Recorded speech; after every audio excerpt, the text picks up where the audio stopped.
여러분 안녕하십니까? 라디오 오늘 유한솔입니다. 2022학년도 대학 수학능력시험 전국에서 50만 9천여 명이 지원했습니다. 지난해 수능 응시생 수가 40만 명대로 내려앉으면서 역대 최저를 기록했었는데요. 올해는 다시 50만 명대를 회복했습니다. 경북에서 역시 지난해보다 200명 가까이 늘면서 2만여 명의 수험생이 이번 수능시험에 응시했는데요. 코로나19 상황 속에 치러지는 두 번째 수능, 더욱더 긴장이 많이 될 수밖에 없었습니다. 다행히 큰 무리 없이 순조롭게 잘 진행이 됐다고 하고요. 올해 시험 난이도 지난해와 비슷했다고 하죠. 수학이 다소 어려웠다는 반응이 있지만요. 수험생에 따라서 체감하는 난이도는 좀 차이가 있을 것 같습니다. 수험생 여러분 오늘 하루 고생하셨습니다. 긴장 정말 많이 하셨을 텐데요. 이제는 집으로 돌아가서 편안한 시간 갖길 바라겠습니다. 11월 18일 목요일 라디오 오늘 광고 듣고 시작합니다.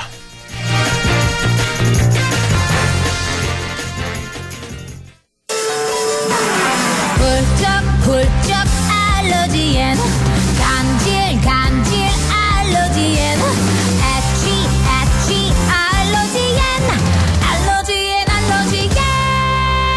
알러지엔 지르텍 약국에서 찾으세요. 유한양행 수입 한국유씨비제약. 자동차 썬팅할 때 딱 불스원 썬팅 넘버원 불스원이다 출시한 썬팅 자외선 열차 간격 딱 불스원 썬팅 썬팅도 역시 불스원 썬팅도 역시 불스원 썬팅. 예술 문의는 불스원 브라자닷컴. 창업은 역시 크린토피아. 창업 크린토피아. 세상에서 제일 가는 빨래방 창업. 창업 크린토피아.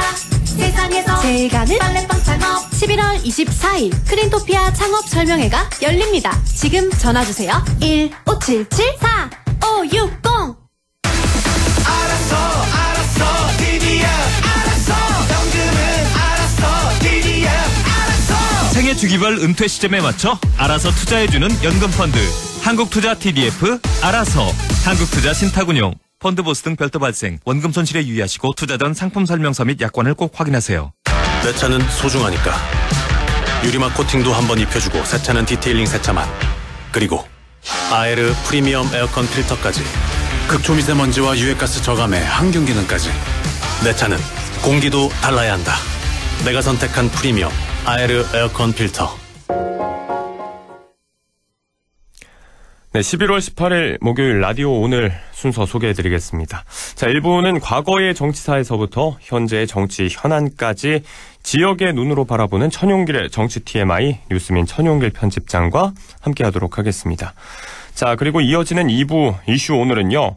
열흘간의 조업 정지에 들어갔던 영풍 석포제련소가 오늘부터 다시 조업을 시작했습니다. 자, 이 문제에 대해서 영풍 석포제련소 박영민 소장을 직접 연결해서 그 이야기 들어보도록 하고요. 이어지는 이인철의 시사경제 오늘 참 좋은 경제연구소 이인철 소장과 함께하겠습니다. 라디오 오늘 생방송 놓치신 분들께서는 안동 MBC 플러스 유튜브를 통해서 다시 들으실 수가 있으니까요. 많은 애청 바라겠습니다.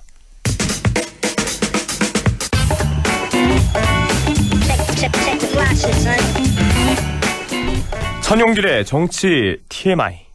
과거의 정치사에서부터 지금의 현안까지 모두 아우르면서 지역의 시각으로 우리 정치를 생각해보는 순서입니다. 자, 뉴스민 천용길 편집장 연결해보겠습니다. 안녕하십니까? 네, 안녕하십니까? 네, 바로 그제 저희가 뉴스를 통해서 보도해드렸던 내용인데 한 시민단체가 경북 기초의회 시군정 질의 현황의 통계를 발표했습니다. 그런데 경북의 기초의원 가운데서 이 절반 가까이가 이번 8대 임기 동안 시군정 질의를 단 한 건도 하지 않았다. 이런 결과가 나왔어요. 네, 맞습니다. 올해가 지방의회가 부활한 지 30주년 되는 해이기도 한데요. 네. 이 경북의 경우에 18개 시군 기초의원 239명에 대해서 질의 현황을 대구 의정참여센터가 분석을 했습니다. 이 가운데 47%인 117명이 단 한 번도 질의하지 않았고요. 네. 특히 6명의 군의원이 있는 고령군, 또 10명의 군의원이 있는 칠곡군의 경우에는 단 한 건도 아무도 질의하지 않은 것으로 나타났습니다. 네. 거기다가 이 청송군, 영양군, 봉화군, 울릉군은 이 자료 공개 자체가 좀 부실했거든요. 부실하다라고 하는 게 어떤 거냐면요. 네네네. 우리가 각 기초의회의 자료를 찾아보러 가려면 이제 홈페이지를 많이 활용합니다. 그런데 앞서 말씀드린 의회들 같은 경우에는 이 군정 질의 그리고 또 뭐 5분 자유 발언 그리고 본회의 회의록 행정사무감사 이런 자료들이 분류가 되어 있지 않고 네. 전체 회의록을 다 뒤져봐야지 어떤 이야기를 했는지 확인할 수 있었던 곳이거든요. 네네.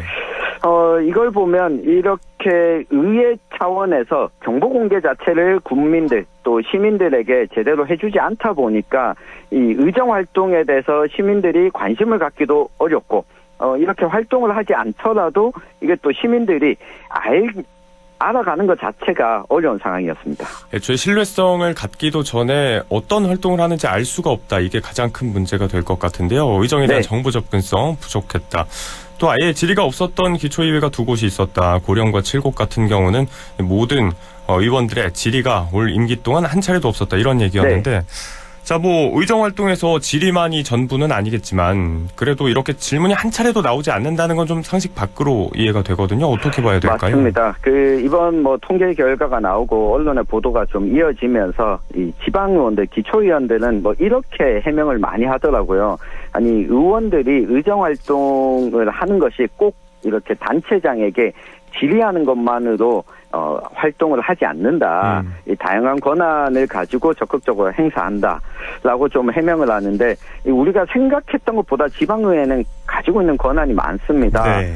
조례를 제정하거나 또 바꾸거나 또 예산을 심의하고 확정하고 그리고 우리 지방세를 내거나 하는 것을 어떻게 부과하고 징수할지도 의회가 권한을 가지고 있습니다. 네. 여기다가 행정부가 하는 이 활동에 대해서 감시하고 견제할 수 있는 방법들이 여러 가지가 있는데 그 가운데 하나가 이 군정질의, 시정질의거든요. 사실 이게 군정질의, 시정질의가 어떤 면에서 중요하냐면 우리가 그냥 일반적으로 군의원, 시의원들이 직접 군수, 시장에게 질문을 건네는 것과 이 공개적인 석상에서 질문을 건네는 것의 차이는 이게 시민들이 앞으로 볼 수 있도록 자료가 남게 되거든요. 네. 그리고 이거는 정보물 관리법에 따라서 기록물로서 보존해야 되는 가치가 있습니다. 그러다 보면 어떤 일이 있었는지 이 자료가 근거로 남기 때문에 시정질의, 군정질의가 중요한 건데 꼭 이걸 많이 했다고 긍정적이지는 않겠지만 내용은 따져봐야 되겠지만 네. 적어도 이 견제 활동의 기본은 좀 해야 되지 않나 이렇게 분석을 할 수 있겠습니다. 자, 이 부분이 포인트인 것 같습니다. 이제 원활한 운영을 위해서 협의를 잘 하는 것도 중요하겠지만 아무래도 견제와 감시가 목적으로 또 성립하고 있는 의회이기 때문에 자, 이런 것들을 비공식적으로 해서는 안 된다. 좀 공개적인 자리에서 질의를 좀 직접 하고 그렇게 해서 집행부를 견제하고 감시할 수 있어야 한다. 이런 이야기를 해주셨습니다. 네. 네, 기자님께서 이제 이거는 18개 시군 모두에 대한 통계고 네. 우리 지역, 경북 북부 지역만 따로 한정해서 좀 현황을 따로 살펴보셨다고요? 네, 안동 MBC 가청권인 9개 시군에 예. 대한 자료를 따로 한번 살펴봤는데요. 특히 청송군 의회, 봉화군 의회, 영양군 의회는 이 시민단체 통계조사에서는 좀 빠져 있었습니다. 네. 그래서 직접 한번 제가 회의록을 뒤져서 정리를 해봤는데 안동 MBC 관할 9개 시군 의원이 모두 100명이고 이 총 질의수는 127개로 평균 1.4개 정도였습니다. 네네. 네. 한 번도 질문하지 않은 의원은 이 48명으로 약 47% 정도였거든요. 거의 또 절반이군요. 네, 거의 다 절반인데 이것도 그런데 의회마다 살펴보면 차이가 좀 컸습니다. 예. 이 청송군의 경우에는 7명의 의원 가운데 1명만 2번 질의를 했고 나머지 의원들은 하나도 질의를 하지 않았습니다. 이 영주시의 경우에도 14명의 의원 가운데 4명만 질의를 했고 이 상주시도 17명 중에서 5명만 질의를 했습니다. 그러니까 이게 의원들 간의 편차가 많이 나는 지역이라고 좀 볼 수 있겠고요. 네네. 이 반면에 예천군은 한 번도 질문을 하지 않는 의원이 제로였습니다. 모든 의원들이 질의를 다 했고요. 네. 문경시의 경우에도 9명 중 8명이 질의를 했고 질의 숫자도 평균 3.8개로 가장 많았습니다. 이 밖에 뭐 네. 안동시의 의성군 의회는 질의가 활발한 축에 속했고요. 네네. 영양군 의회 역시 7명의 의원 중 6명이 8번으로 고르게 군정 질의를 한 것으로 좀 확인할 수 있었습니다. 지역마다 의회별로도 차이가 조금 있고 의원들 간의 편차도 좀 큰 상황이었다. 네. 네, 그 밖에 또 뭐 긍정적인, 부정적인 사례라든지 좀 특이할 만한 점은 없었습니까? 네, 사실 이게 질의 수도 중요하지만 얼마나 내실 있는 질문을 했느냐도 중요하거든요. 네. 이 대체로 시정 군정 질의에 나선 분들은 질문하지 않는 절반보다는 좀 눈에 띄었지만 제가 긍정적으로 좀 꼽을 만한 두 분만 한번 추려봤습니다. 네. 한 분이 영주시 의회의 우충무 의원이거든요. 우충무 의원님. 네, 우충무 의원의 경우에는 이 의원 4명이서 12개 질문을 했는데 그 중에서도 절반이 넘는 7번을 혼자서 했습니다. 네. 그렇다고 뭐 아무 질문이나 반복해서 한 것도 아니었고요.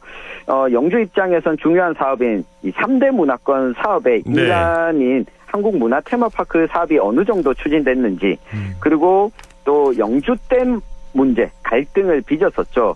여기다가 첨단 배어린 국가산업단지에 영주시가 직접 재정을 기원하는 것이 맞는지, 집행부가 역점적으로 추진하지만 지역사회에서 갈등이 있었던 내용에 대해서 꾸준히 질문을 했고 집행부가 이에 대해서 해명하고 이걸 시의원이 묻고 해명을 했기 때문에 시민들도 이 정보를 알게 되는 효과가 있었고요. 네. 그리고 또 한 분만 꼽자면 이 예천군 의회를 꼽을 수 있겠습니다. 뭐 우리가 예천군 의회는 이 해외 연수 사태로 아주 부정적인 인식이 좀 많았는데 네. 이 이후에 군 의정 활동을 충실히 하기 위해서 매번 회기 때마다 이 군정 질문을 통해서 집행부를 견제하려는 노력을 했다는 측면에서 이 자정 활동이 어느 정도 진행이 됐다고 볼 수 있겠고요. 네. 이 부정적인 것은 청송군 의회입니다. 앞서서도 언급을 했지만 현시학 군의원 혼자 질문을 2차례 했고 나머지는 아예 입을 떼지 않았습니다. 네, 6분이 모두. 네. 자, 이 주민들의 생활과 또 관심사, 의정의 중요한 쟁점을 이렇게 지속적으로 가려운 곳을 좀 긁어주듯이 멋진 질의를 하는 의원들이 계신데 또 그렇지 네. 않은 경우가 있고 또 의회마다도 좀 차이가 있는 걸로 나타나고 있는데 자, 질문 자체가 적은 곳은 왜 그럴까요? 뭐 어떤 이유가 있을까요? 네, 뭐 이런 부분들이 있습니다. 이 경북 북부 지역 특히 9개 시군을 살펴보면 의회 구성이 같은 정당 소속인 의원들이 많이 있습니다. 게다가 네. 자치단체장과 같은 정당에 소속되어 있다 보니까 이런 공개적인 석상에서 질문하고 답변을 하는 것이 아직까지 자리 잡지 않은 문화가 있고요. 이렇게 군정질의나 시정질의가 아니라 다르게 물어볼 수도 있지 않냐라고 하는 의회 분위기가 형성되어 있는 것. 그런데 질문을 많이 한 의회 그리고 제가 앞에서 언급했던 세 곳의 의원들을 보면 네. 이분들이 무소속 의원들입니다. 특별히 정당에 소속되어 있지 않다 보니까 정당의 눈치를 봐도 되지 않고 정당 네. 공천의 눈치를 봐도 되지 않기 때문에 행정부를 견제하고 감시하는데 눈치 보지 않고 제 역할을 다 할 수 있지 않았냐 이렇게 분석을 해볼 수 있겠습니다. 이 선진적인 지방자치, 지방의회 문화로 나아가기 위해서 좀 말씀하신 대로 이제 기성정당의 어떤 프레임을 좀 탈피해서 네, 의정 자체에 좀 집중할 수 있는 견제와 감시, 이 목적에 충실한 질의들이 좀 많이 나왔으면 좋겠습니다. 최근에 한 여론조사 결과를 보니까 이제 지방 의원들을 알고 있냐는 이 질문에 대해서 잘 모른다는 의견이 여전히 더 많았고요. 자, 이런 활동들이 좀 시민들에게 피부로 와닿기 위해서는 어떤 노력이 필요할까요? 네, 뭐 앞에서 잠깐 언급을 했는데요. 이 여론조사가 지난 7월에 대구 경북 지역의 언론사에서 실시한 내용이었습니다. 이 단체장에 대한 인지도에 비해서 지방의원들에 대한 인지도 자체가 좀 낮았는데요. 네. 이유는 의정활동을 시민들이 접할 수 있는 기회가 없다 보니까 내가 뽑은 의원이지만 내가 이 의원을 뽑았기 때문에 이런 좋은 점이 있구나, 이 효능감을 제대로 느끼지 못해서 그렇거든요.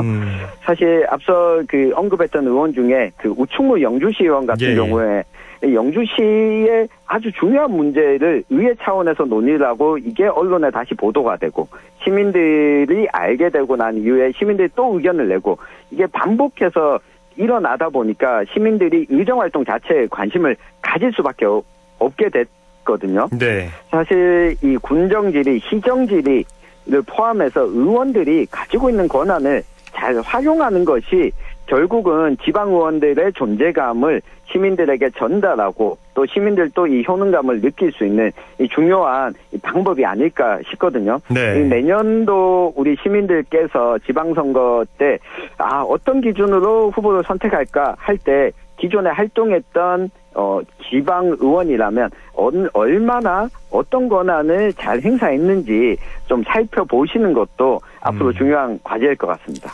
자, 말씀하신 지방선거가 예정돼 있는 내년부터 법이 개정되면서 좀 지자체의 권한도 달라지고 좀 더 강화가 될 텐데 이런 것들을 적극적으로 목소리를 낼 수 있는 사람을 찾아야겠습니다. 자, 올해로 지방자치 출범이 30년이 됐습니다. 집행부에 대한 감시 견제 목적을 더 적극적으로 수행하는 의회 모습을 내년도에는 볼 수 있길 바라보겠습니다. 자, 오늘 말씀 여기까지 듣겠습니다. 고맙습니다. 네, 감사합니다. 네, 지금까지 천용길의 정치 TMI 뉴스민 천용길 편집장과 함께 이야기 나눠봤고요. 라디오 오늘 1부는 여기까지입니다. 잠시 후 2부에서 다시 인사드리겠습니다.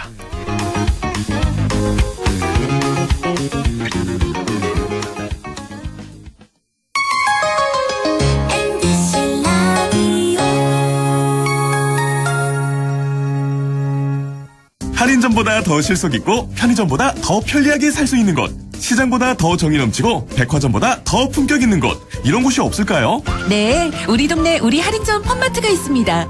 지난 25년간 항상 고객과 함께한 홈마트. 용상점, 자이점, 신용주점, 사천점에서 새롭게 고객님께 다가갑니다. 홈마트. 가구 살 땐 꼭 한번 가보자. 안동 명품 가구 백화점. 흑표 흑침대, 양성국 갤러리, 금성침대, 한국 가죽 소파, 장수돌 침대. 다양한 브랜드 가구를 한 곳에서 쇼핑할 수 있는 대형 가구 전시장. 안동 명품 가구 백화점. 어르신님 안녕하십니까, 기용아재입니다. 보청기 알아보시는 거 진짜 힘드시지? 이제 하나만 기억해 주이소. 찾아가는 보청기, 집으로 보청기, 보청기 고민 직접 찾아가 속 시원하게 해결해 드리겠습니다. 1544-2222 1544-2922 집으로 보청기. 성공적인 귀농을 꿈꾸시나요? 영천에는 귀농하기 전 1년간 이론과 실습을 겸비한 영천시 재료형 농업창업지원센터가 있습니다. 개인주택부터 텃밭, 그리고 농업교육까지 원스톱 교육시설. 실패 없는 귀농, 영천입니다. 영화보다 더 감동적인 신이 있습니다. 코로나 의료진의 영웅신, 발코니로 떠나는 여행신, 그리고 모두가 기다려온 백신. 국민 모두가 만들어주신 최고의 신들이 있기에 해피엔딩 신은 멀지 않았습니다. 공익광고협의회. 마음을 열어줘. 다가가 나 속삭이도록. 언제나 나 생각으로 행복해야 해요.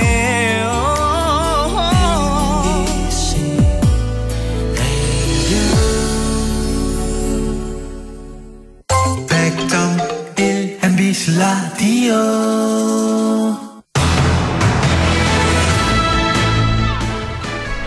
네, 라디오 오늘 2부 순서 이슈 오늘입니다. 열흘간의 조업 정지에 들어갔던 영풍 석포제련소가 오늘부터 다시 공장 가동을 재개했습니다.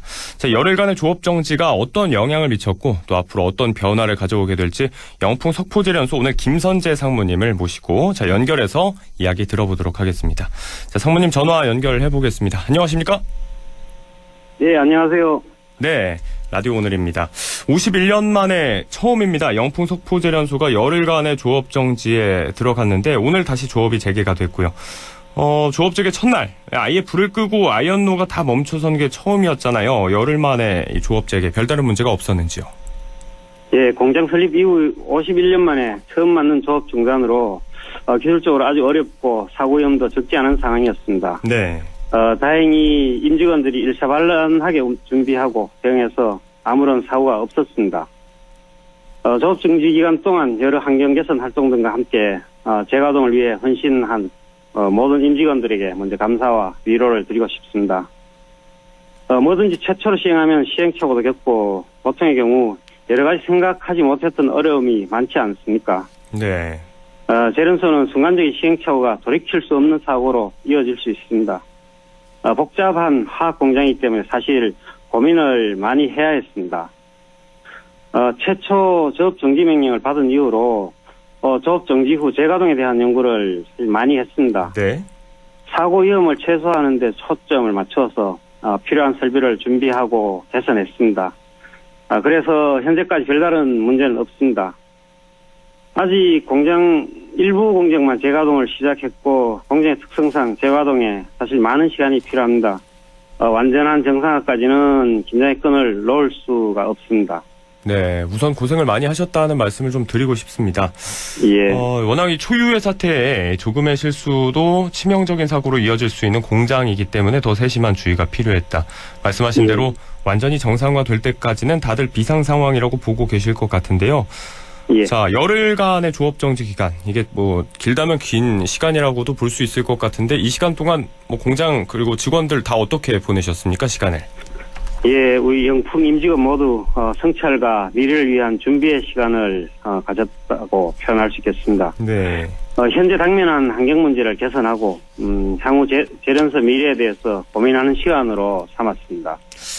성찰과 미래를 위한 준비의 시간이라고 표현을 해주셨는데 저희가 관련 내용을 보도했었거든요. 구체적으로 어떤 내용들이 있었는지 알려주시면 좋겠네요. 뭐 선서식도 하셨다고 했고 1년의 교육이 있었다고 했는데 예, 안전교육이 있었고 임직원들 워크샵 이런 활동들을 하고 네.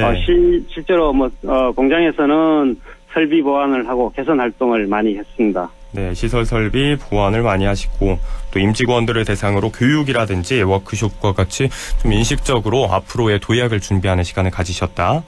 예. 자, 열흘 조업 정지 처분, 일단 이게 과하다, 미약하다 여러 가지 이야기가 많았습니다. 상무님은 어떻게 생각을 하십니까? 열흘간의 조업 정지 처분에 대해서. 예, 조업 정지 10일 명령을 받고 시행이 완료된 시점에서 처분이 과하다 또는 미약하다에 대해서 지금 논하는 것은 맞지 않다고 생각합니다. 네. 다만 처분의 본질을 상기하고 싶습니다. 잘못한 것이 있으면 당연히 벌을 받아야죠. 그리고 더 중요한 것은 재발 방지입니다. 현 시점에서는 재발이 되지 않도록 힘쓸 때라고 말씀드리고 싶습니다. 네. 석포재련소는 현재 성실히 재발 방지를 위한 노력을 기울이고 있지만 관점에 따라서 부족하다고 생각하시는 사람들도 있을 것입니다. 조금만 시간을 가지고 기다려주시면은 반드시 변화된 모습을 보여드리겠습니다. 자, 재발 방지를 위해서 기울이고 계신 노력에 대해서 뉴스를 통해서도 저희가 전해드리고 있고 잠시 후에도 구체적으로 한번 들어볼 기회가 있을 것 같은데요. 자, 아무튼 이번 사례처럼 낙동강 수질오염을 유발하게 되는 일이 다시는 벌어지지 않게 하신다. 반성에 이어서 확실한 조치라는 실천을 이어가고 있다는 말씀 해주셨습니다. 예. 자, 이 조업 정지로 인해서 일단 어려움이 많았을 것 같거든요. 생산 중단으로 인한 손실이 우선 무척 컸을 거라고 봅니다. 어떻게 또 생각을 하십니까? 예, 회사의 손실은 공식적으로 밝힐 수는 없지만 네. 이미 여러 언론에 보도된 바와 같이 수백억 원대로 추산이 됩니다. 하지만 경제적 손실보다도 더 중요한 것이 있습니다. 우리 임직원과 그 가족들 그리고 함께 생활하는 석포 지역 주민들의 마음의 상처가 저는 더 걱정이 됩니다. 네, 지역 주민들의 마음의 상처도 언급을 해주셨고 직원들과 협력업체 직원들까지도 이제 임금과 손실 보전해 준다고 결정을 하셨었는데 예, 다 그렇게 실제로 그렇게 이행을 할 겁니다. 네, 그렇게 노력을 하고 계십니다만 그래도 피해를 완전히 막을 수는 없으셨을 테니까 말씀하신 대로 이제 경제적인 부분을 떠나서 조업 정지로 인해서 직원과 가족들이 좀 일상에서 생활적인 불편을 좀 겪으셨다고요. 예, 그렇습니다. 공장에서 발생하는 뜨거운 물을 350여 세대에 공급해서 난방을 한 온수 공급이 중단됐습니다. 네. 회사 입장에서 사택 목욕탕에 임시 보일러를 설치를 해서 샤워 설비를 가동했으나 이것으로 뭐 충분하지는 않았다고 생각합니다. 더구나 최근에 날씨가 급격히 추워지면서 특히 어린아이가 있는 가구는 뭐 친지댁 등으로 잠시 피난 생활을 아직도 하고 계시고 네. 주거하시는 가구에는 뭐 전기장판이나 전열기구로 근근히 버티고 계십니다. 뭐 앞에서도 말씀드렸듯이 무고한 가족들이 고난이 더 이상 뭐 발생되어서는 안 됩니다. 책임자로서 정말 마음이 무겁습니다. 이 추운 날씨라서 더 큰 불편이 있을 것 같은데 이게 공장이 재가동 됐는데도 아직 온수 문제가 해결이 되지 않은 걸까요? 아직도 피난을 하고 계시는 온수 공급은 이제 오늘 저녁부터는 공급이 되고 있습니다. 네. 그러면 이제 사택에 원래 거주하시던 가구가 다시 돌아오시는 겁니까? 예, 이제 뭐 오늘 내일 이제 뭐 돌아오는 걸로 보이고 있습니다. 알겠습니다. 날씨 때문에 더 큰 걱정이 있을 것 같은데 조업정지 끝나면서 이분들의 고생이 좀 끝났으면 하는 바람이고요. 자, 일단 조업정지 이 법적인 부분에 대해서 다시 한번 짚어보겠습니다. 이번 조업정지의 배경이 물환경보전법 위반이었는데 자, 이 부분에 대해서 끊임없이 재발 방지 노력하고 계시다고 말씀을 해주셨거든요. 어떤 대책들이 좀 구체적으로 마련되고 있는지요? 네, 사실 조업정지 명령은 청소수 일부가 공장 내에서 유출된 것이 원인이었습니다. 네. 유사한 문제가 재발되지 않도록 관련 설비 개선을 하였고 보다 철저히 관리할 수 있는 환경관리 시스템을 마련하였으며 꾸준한 환경 투자를 해왔습니다. 특히 한 방울의 오염된 물도 하천으로 배출하지 않기 위해서 현재 차집시설을 공사 중에 있습니다. 네.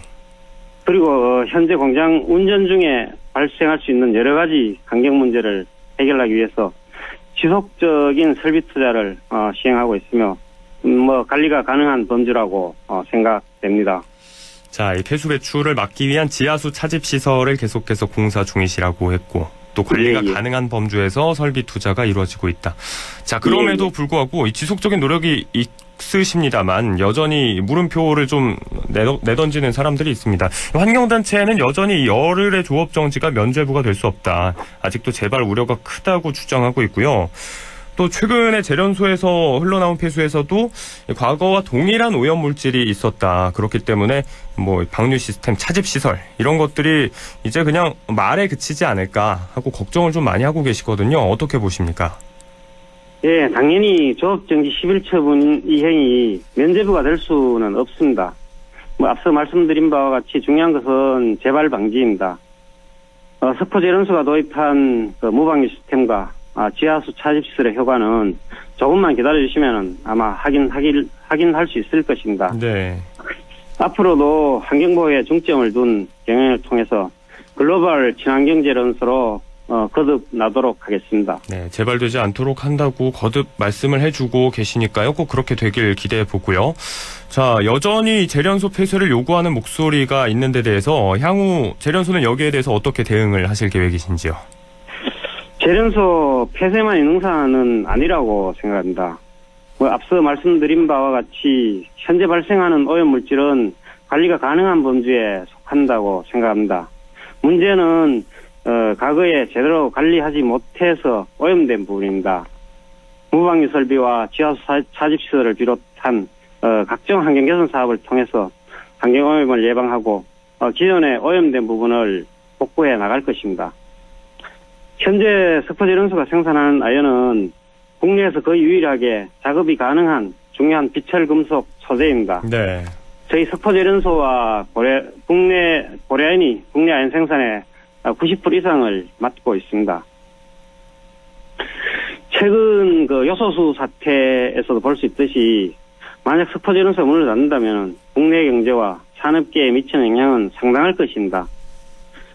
더불어서 당장 석포재련소 임직원 가족들의 생계가 걸려있고 석포면을 비롯해 봉화군, 인근 태백시의 지역경제의 침체가 우려됩니다.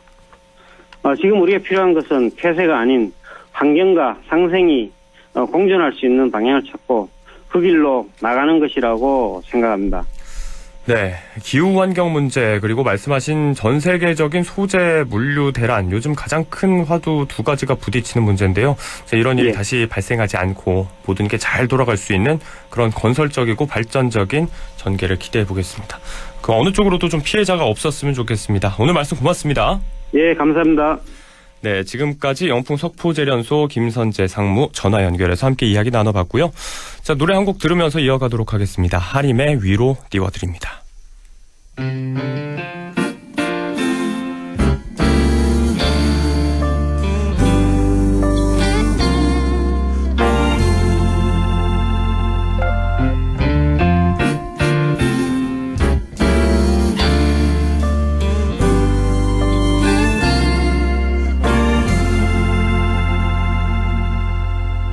외롭다 말을 해봐요. 다 보여요. 그대 외로운 거 힘들다 말해도 돼요. 괜찮아요. 바보 같지 않아요. 그대 맘 같지 않나요? 어떤 사람도 어떤 친구조차 애써 웃으려 말아요. 다 알아요. 다 그런 거죠. 세상엔 많은 사람들이 슬퍼도 울지 못한 채 살죠. 눈물을 흘려요. 이제껏 참을 만큼 참았어요.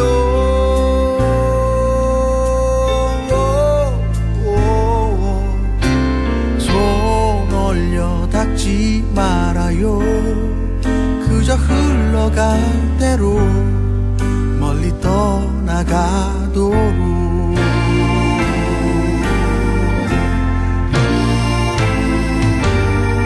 그대는 강하잖아요. 하지만 약하기도 하죠.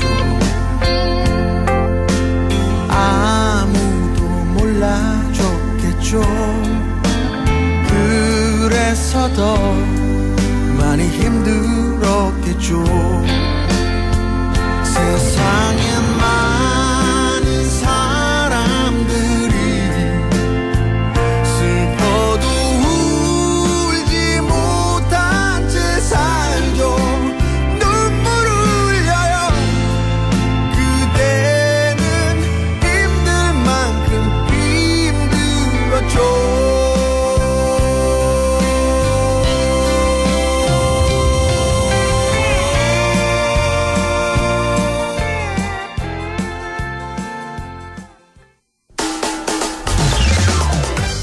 라디오 오늘에서는 청취자 여러분의 참여를 기다리고 있습니다.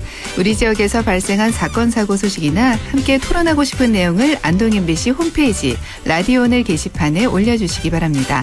전화와 문자 참여도 하실 수 있습니다. 전화는 851국에 7191번, 문자는 샵 0913번으로 보내주시면 됩니다.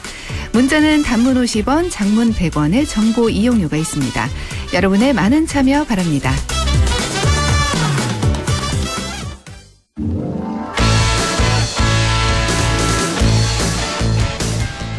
이인철의 시사경제, 경제 이슈 짚어보겠습니다. 참 좋은 경제연구소 이인철 소장과 함께합니다. 안녕하십니까?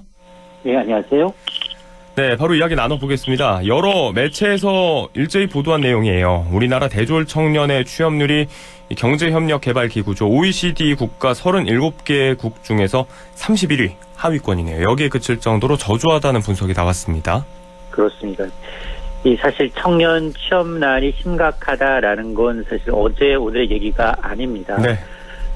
정경련 산하의 이제 한국경제연구원에 따르면 경제협력개발기구 OECD 국가 가운데 이제 청년으로 분류하고 있는 나이가 만 25세부터 34세인데요. 네. 이들의 이제 고등교육 이수율과 고용 지표를 분석한 결과입니다. 우리나라 대졸 청년의 고용률은 75.2%로 조사 대상 37개국 중 31위에 머물렀다는 건데요. 이 얘기는 우리나라 청년 4명 중 1명은 자의반, 타의반으로 놀고 있다는 겁니다. 네. 대졸 취업률이 높은 국가를 보니까 영국이 90%로 가장 높고요. 독일이 88%, 이웃나라 일본도 87%입니다. 네. 특히 이제 주목할 부분은 우리나라 대졸 청년 가운데 비경제활동 인구 비율도 20%로 37개 국가 가운데 상위 3번째로 높았는데요. 네. 이 비경제활동 인구가 도대체 뭐냐? 만 15세 인구 가운데 취업자도 실업자도 아닙니다. 가정주부, 학생, 취업 준비생, 뭐 이런 분들이 이제 포함이 돼서 아예 실업 통계에서 빠지는데 네. 이 얘기는 한마디로 우리나라 청년 5명 가운데 1명을 아예 제외시키고 나머지 취업 가능한 청년 4명 가운데 3명만 일자리가 있다라는 얘기입니다. 자, 일할 능력과 의사가 없는 비경제 활동 인구 20%면은 5명 중 1명이니까 적지 않은 수치인데, 이 가운데 뭐 말씀하신 대로 전업주부도 있을 테고 공부를 하고 있는 경우도 있을 테지만 잠재적으로 취업 의사가 있는 경우가 또 30%나 돼요. 자, 이 취업이 지연되는 이유 가운데 하나로 전공과 일자리의 미스매치, 이게 또 주요 원인으로 꼽히고 있습니다. 맞습니다. 사회 첫 발을 내딛는 청년들이 취업이 어려운 이유가 도대체 뭐냐 그랬더니 지금 이 전공과 직업의 이제 미스매치를 들고 있습니다. 네. 우리나라 전공과 직업 간 이 불일치율은 정확히 50%여서 OECD 22개 국가 가운데 1위였습니다. 네. 실제로 올해 이 통계청 조사에서도 일자리와 전공과의 불일치율은 52.3%인데요. 취업자의 절반 이상은 전공과 무관하게 일자리를 갖고 있다라는 얘기인데요. 네. 사실 이건 구조적인 문제 좀 있습니다. 왜냐하면 이제 고학력자, 대졸자인 대부분이 대졸자인 고학력을 요구하는 일자리 증가 속도는 사실은 굉장히 빠른 속도로 따라가지 못하고 있다는 건데요. 네네. 우리나라는 2013년부터 지난해까지 대졸자가 연평균 3% 증가하고 있지만 고학력 일자리는 1.3% 늘어나는데 그치고 있다는 겁니다. 네.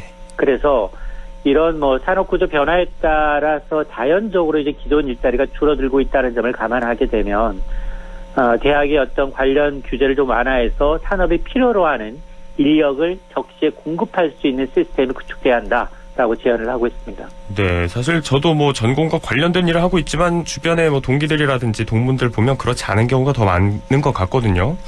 맞습니다. 자, 우리 지역도 이 지방대학들은 정원 미달 사태가 막 거듭될 정도로 양극화가 뚜렷하게 나타나고 있는데 이런 기조도 좀 맞물리는 느낌이 있고요. 자, 보다 많은 대학이 청년들의 취업을 위한 산실이 되길 바라보겠습니다. 자, 화제를 바꿔서 또 뼈아픈 이야기를 좀 해야 되는데 자고 나면 오르는 대출금리, 여기에 대해서 은행들의 순이익은 사상 최대를 기록하고 있다고요? 그렇습니다. 은행권이 정부의 대출 총량 규제를 틈타 그야말로 이제 이자 장사, 돈잔치를 벌이고 있습니다. 금감원에 따르면 19개 시중은행이 올 3분기 이자 이익은 11조 6천억 원입니다. 네. 지난 3분기보다 1조 3천억 원이 더 늘었는데요. 이러다 보니까 올 들어 3분기까지 누적 이자 이익은 34조 원에 육박합니다. 네. 이미 지난해 전체 단기 순이익을 뛰어넘었습니다. 자, 이런 데는, 이런 이제 은행이 사상 최대 실적을 내는 데는, 지금 대출이 뭐 2자릿수 가까이 이제 늘어난 것도 원인이지만, 예대 마진차 확대, 3분기에 이제 예금과 대출금리 마진차가 1년 전에 비해 0.04% 확대가 되면서, 네. 1.8%를 기록하고 있습니다. 특히 이제 4대 시중은행의 이제 코피스 영동 주택담보대출금리는 최근 5개월 동안 이제 1% 가까이 올라서 아마 주택담보대출 받으시려는 분들 지금 최고금리 상단 5%에 육박을 하고 있습니다. 네. 이게 이제 은행들이 대출금리 기준으로 삼는 이 코픽스 오름폭보다도 3배 이상 빠른 수치인데요. 은행은 뭐 자율적으로 정하고는 이제 가상금리, 우대금리를 조정하면서 이자 장사를 했다. 서민들은 이자 덤터기를 쓰고 있다라는 이제 비난이 쇄도하는 이유입니다. 네. 참 이 규제 때문에 대출 수요는 늘고 또 은행 금리는 오르고 있는데 기준금리도 또 오를 거라는 예상이 많고 말씀하신 대로 레버리지가 큰 분들의 부담은 말 못할 정도로 가중되는 상황일 텐데요. 어찌 보면 정말 은행들만 웃게 되는 상황일 것 같고요. 자, 이런 은행들의 이자 장사를 좀 견제할 수 있을 방법이 없을까요? 정부가 입장을 밝히고 있는데요. 네. 홍남기 경제부총리, 고승범 금융위원장 이구동성으로 모니터링은 하지만 은행권의 예대마진차 확대 개입은 어렵다라는 겁니다. 맞는 얘기입니다. 금리는 이제 은행이 자율적으로 정하는 게 맞죠. 그런데 이 정부가 지금 이제 이 대출 규제로 인한 부작용이 지금 서민을 힘들게 하고 있고요. 반면에 은행은 이자 잔치를 벌이는 상황으로 전개되고 있다라는 점에서 지금 정부도 책임론에서 자유롭지 못합니다. 네. 근데 이제 앞서 이제 문재인 정부 초기였던 2017년 3분기만 하더라도 똑같은 일이 있었습니다. 당시에도 예대 마진차가 좀 확대되면서 금리 문제가 불거지니까 금융당국이 현장 점검을 벌이면서 결과를 공개하도록 했고요. 네. 당시 금감원은 이 금리 상승기에 대출금리 산정에 문제가 있으면 즉시 현장 점검하겠다라고 경고하기도 했습니다. 네네. 근데 당시는 개입해도 되고 지금은 안 된다. 이게 논리상 맞지 않는다는 겁니다. 그러니까요. 물론 이제 총량 규제하다 보니까 실제로 지난달 가계대출 증가세가 둔화된 건 맞습니다. 근데 문제는 부작용인데요. 궁극적으로 대출 규제는 가계부채를 잡겠다는 겁니다. 근데 이제 가계부채를 잡는다? 이게 대출 규제, 총량 규제가 전공법이 아니라는 겁니다. 네. 정말로 가계부채를 줄이기 위해서는 일을 해서 내가 정말 벌어서 빚을 갚을 수 있는 시스템이 돼야 되는데 지금 일자리가 없어서 소득이 늘지 않는 가운데 대출만 규제하다 보니까 오히려 대출자들은 가처분 소득이 줄어들죠. 이자 더 내야 됩니다. 네. 소비는 위축되는 경기가 이제 이 둔화되는 악순환이 반복되고 있다라는 겁니다. 정말 이 가계부채 줄인다고 대출을 규제하는데 오히려 이런 상황이 빚어지니까 당국이 뭘 좀 해줬으면 하고 바라는 목소리는 높은데 일단 개입은 없다고 좀 선을 그은 모양새고요. 자, 말씀하신 대로 보다 근본적인 해결책이 좀 마련되길 바라는 마음입니다. 자, 이런 가운데 한국은행의 추가 금리 인상이 또 임박을 했고 금리를 좀 점진적으로 올려야 한다. 한 번에 급하게 올리면 안 되겠다. 이런 주장도 좀 나오고 있죠? 그렇습니다. 다음 주 25일이 이제 하는 금통위가 예정이 돼 있는데요. 지금 시장에서는 금리 인상이 좀 유력하다라고 보고 있습니다. 네. 이런 가운데 이제 금리 인상의 속도 조절이 필요하다라는 주장이 제기되고 있는데요. 한국금융연구원은 국내 경제가 지금 코로나19 이전 수준으로 회복하는 모습을 보이고 있고, 자, 이런 걸 감안하면 시장의 충격을 고려해서 기준금리는 점진적으로 인상돼야 한다라는 건데요. 네. 물론 지금 우리나라를 비롯해서 주요 국가들이 금리 인상 등 이 통화 정책의 어떤 방향 전환을 전제로 해서 여러 가지 가계부채라든가 잠재적 위험이 현실화될 가능성에 대비해서 선제적으로 대비하는 시스템은 맞다라는 겁니다. 네. 다만 이제 금리 변동에 따른 위험 발생 가능성이 크다는 건데요. 우리나라의 가계부채는 주요 국가 비교해 보면 상대적으로 1년 미만의 단기 이 부채 비중이 높다는 겁니다. 네. 이렇게 이제 이 부채 구조가 좀 불안정하고 금리 변동이 위험하고 취약하기 때문에 급격한 이 긴축보다는 점진적인 금리 인상이 필요하다라는 논리입니다. 국내 대출 현황을 봤을 때도 불안정성과 리스크가 있기 때문에 그 관리 차원에서 이 테이퍼링, 긴축은 좀 어쩔 수 없는 수순이긴 하지만 속도는 조절해야 한다. 기준금리가 쭉 0.5%였다가 지난 8월에 0.75로 올랐잖아요.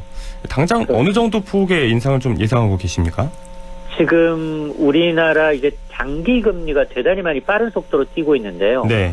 이 장기 금리는 한국은행이 내년까지 3차례에서 4차례 추가적인 금리 인상 가능성을 반영하고 있습니다. 이 얘기는 이 예상대로라면 지금 이번 달 기준금리를 인상하게 되면 1%인데요. 이걸 3-4차례 더 인상한다면 2%도 가능하다라는 겁니다. 네. 일단 수치적으로도 들으니까 숨이 턱 막히는 이야기들인데 좀 점진적인 변화가 있었으면 좋겠습니다. 자, 이 얘기 마지막으로 한번 살펴보죠. 어제 저희가 대선 여론조사 살펴보면서도 나온 주제인데 이 빈부격차가 참 우리 시대 큰 화두입니다. 우리 성인의 절반 이상은 아무리 열심히 노력해도 사회 경제적인 계층 이동 어렵다. 이렇게 대답했다는 조사 결과가 나왔어요. 어떻게 보십니까? 그렇습니다. 우리 국민 절반 이상이 개천에서 욕 나오기 어렵다. 라는 이 생각을 갖고 있는 것으로 드러났는데요. 통계청의 이제 2021 사회조사 결과를 보면 국내 19세 이상 인구 가운데 우리 사회에서 노력한다면 본인 세대의 개인의 어떤 사회적 경제적 지위가 올라갈 가능성이 크다라고 생각하는 사람은 25%에 그쳤습니다. 네. 반면에 계층 이동 가능성이 적다라고 생각하는 사람은 60.6%였습니다. 심지어 자식 세대에도 나아질 희망이 없다라는 응답이 압도적으로 많았습니다. 네. 특히나 이제 자신의 사회적 경제적 지위가 낮다고 생각하는 사람일수록 이렇게 계층 이동에 대해서 좀 부정적으로 보고 있다라는 것, 이게 이 사회 경제적인 측면에서 썩 좋은 현상은 아닙니다. 네. 참 우리 사회 가장 큰 차별이 뭐냐고 묻는 질문에도 이 빈부격차가 1위를 차지했다. 어제 설문조사 결과를 얘기했었는데 자, 모두가 좀 박탈감을 덜 느끼는 미래가 열린 사회로 나아갈 수 있길 바라보겠습니다. 자, 오늘 소장님 말씀 여기까지 듣겠습니다. 고맙습니다. 네, 고맙습니다. 네, 지금까지 시사경제 참 좋은 경제연구소 이인철 소장과 함께했습니다.